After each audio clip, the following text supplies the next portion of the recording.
sargii ganama deemtee meekaappii dibattee turte. Meekaappii dibachuu jedhamu meekaappii hojjetachuu jedhama. Meekaappii deemtee hojjetattee ganama hojjetatu miti meekaappii yoo buleen bada ganama bariidhaan hojjetama. Achi booda bakka dhuftee uffattee cidha isheetti. Innoo eerpoortii jira. Abbaan namichi fuudhu jaarsi eerpoortii innis ganamuma sana dhufa. Eessaa dhufa? Dubaayii dhufa. Hunduma kan fixanii itoonni achi jirutti. Dubaayii jira inni isheen immoo as jirti. Akkasti iddootti cidha godhan nama keekii hojjetu, nama diikoorii hojjetu, nama maal godhu, nama suuraa kaasu minaamin. Otuma achi jirutti obboleessa isaa fi ishee walii gad deemanii kana hundumaa xumuranii jechuudha. Garuu maaltu ta'e dhumarratti sin ajaa'iba. Nagaan siniif haa ta'u kabajamtoota hordoftoota kiyyaa akkam jirtu nagaa keessanii baay'ee nagaa fi galata waaqaa ta'u baga jiraattan baga har'a geessanii siniin jira darbaa jiraadha waanuma baay'ee nama dhidhibu jira jechuudha. Namni kuni gaafa mucayyoo kana baruu karaa onlaayinii ishee bare karaa feesbuukii bareeni. Feesbuukiidhaan erga ishee baree suuraa ishee maxxansite jalatti komantiin godhaa fi laayikiin godhaa fi achi booda keessaan hin barreessee fi suuraa tarra maxxansite baay'ee bareedaadha jedhee jalqabe. Asumaan wal jalqaban jechuudha. Achi booda asumarraan jalqabanii gara jaalalaatti eegalan. Eessa jirtanaa? Dubaayin jira. Maal hojjettaa? Namni achi dhuunfaan hojjedhaa.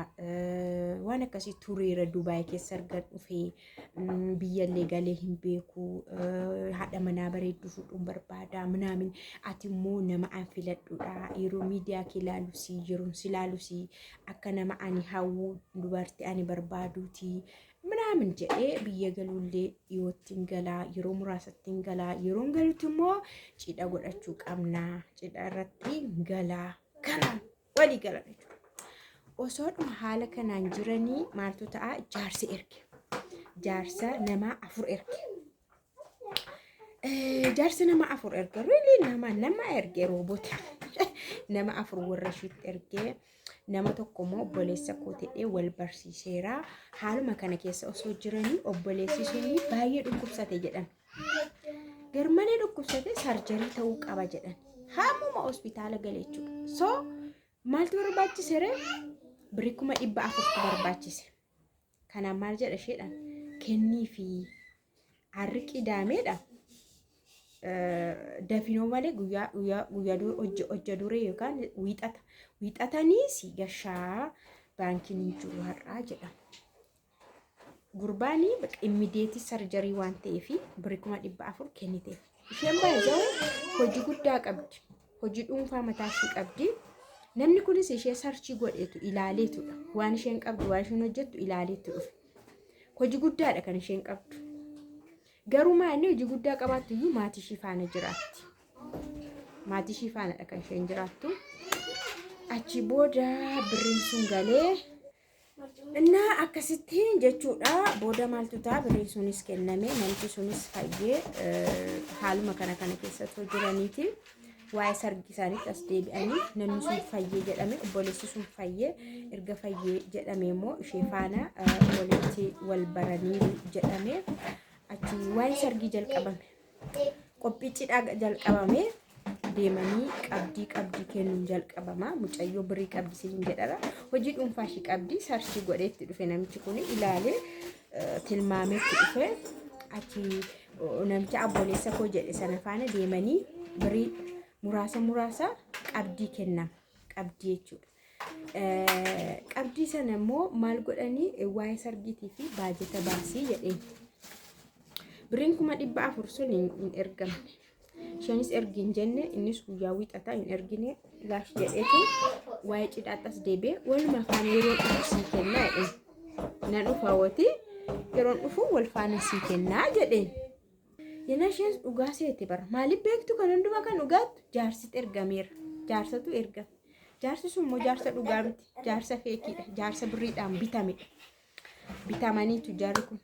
Achi birrii mana wanti muraasa birrii miliyoona tokko hin kennite waan qabdiin kee kennamu iddoo hundumaattu qabdiin kennamu achi booda erga akkas jedhanii mucayyoon tolette baasii ofii mashii baasuutti kaate jechuudhaani yeroo dhufu si kenna hunduma walitti reege maal rakkoo qaba kana boodaan kofankii garaagarummaan qabu naamin jedhe tikeetti kutame akka waan tikeetti kutame wayi tikeetti ergee fi kan xiyyaara kan fakkaatu gaafuma cidhaa sana ganama as gala waan hunduu qophaa'eera waan ta'eef maaliif seetan beektu kan inni amma kana gaafuma sana dhufu immoo eeyyama qabu eeyyama waan hin qabneef guyyaama dhume dhufeetu guyyaa muraasa qofa ishee faana turaa jechuudha. Kanaaf dursee dhufuu hin danda'u jedhee amansiifatee jira. Achi tikeettiin mokkutee kutame jedhee itti erga. Guyyaan sun qabdiin kennamee birriin 400 kennameera miliyoonni tokko baheera. Waan dhumtu akkas ta'eera. Namni inni obboleessa isaa jedhame tokko immoo manni inni itti galu manadha seete isheen qee masaanitti seete garuu qee isaaniitti gastaawusii yookaas iddoo namni boqonnaa boqatu kireeffatee jechuudha iddoo sanadha. Achi qabdiin kenname immoo baay'ee muraasadha. Xiqqoo kenname xiqqoodha baay'ee miti. Riiliin ajajamne bara dhugaa miti bara iddoo sun illee beeku wal beeku jechuudha nigdii kana hojii kana beeku dhugaa miti. Achi akkanatti meekaappii ishii ganama deemtee hojjetattee sa'aatii 2 ganama keessa sa'aatii 2 inni eerpoortii gaha jedhee isheenis halkanii meekaappii ishii hojjetattee na sa'aatii 2 fixatteetti inni dhufa jettee cicciidhaadha. Iddoo wanti deemu iddoo hoteelaa deemu waan ta'eef uffatanii yeroo eegdu jelle yeroo eegdu jiru jennaan jiru sa'aatiin 4 ta'e booda oddoo mana isaanii beekatte yeroo deemtu manicha deeman yeroo gaafatanii rukutanii warri kireessan gadi ba'an. Nama akkaseenna kun mana nama dhuunfaa miti gastaawusii bakka boqonnaati. Maqaa sana immoo jarrillee beeku. Achi bakka akka shawwadamte barte. Tikeetti sana immoo deemtee yeroo gaafattu tikeettichi feekiidha. Dhugaa miti.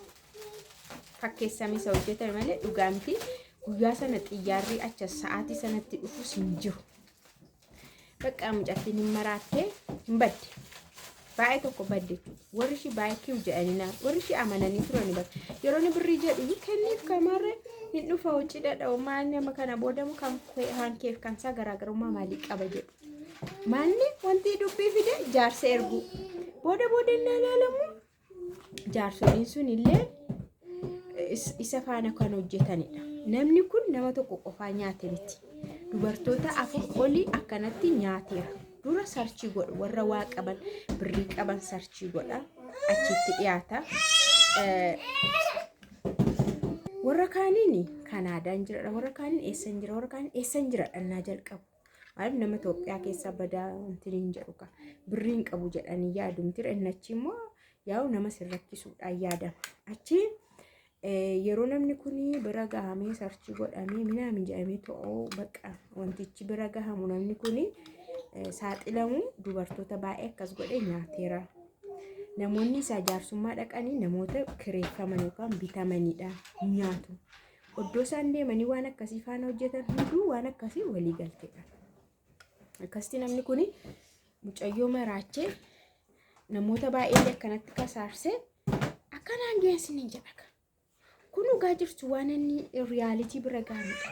Kanaaf waan akkanaallee jira. Beekaarfoon of eeggadhaa sinin jechuuf ana baay'ee fagaateera namni daldala birriidhaan wal qabatee baay'ee fagaa keessattuu immoo jaarsa erga jennaan wal fuudhuuf jaarsa ergamnaan dubartoonni baay'ee riilii hin amanama jechuudha. Maatiin hin amana. Jaarsa ergamnaan nama beeka. Maaltu jira kana booda wanti shakkisiisu hin jiru.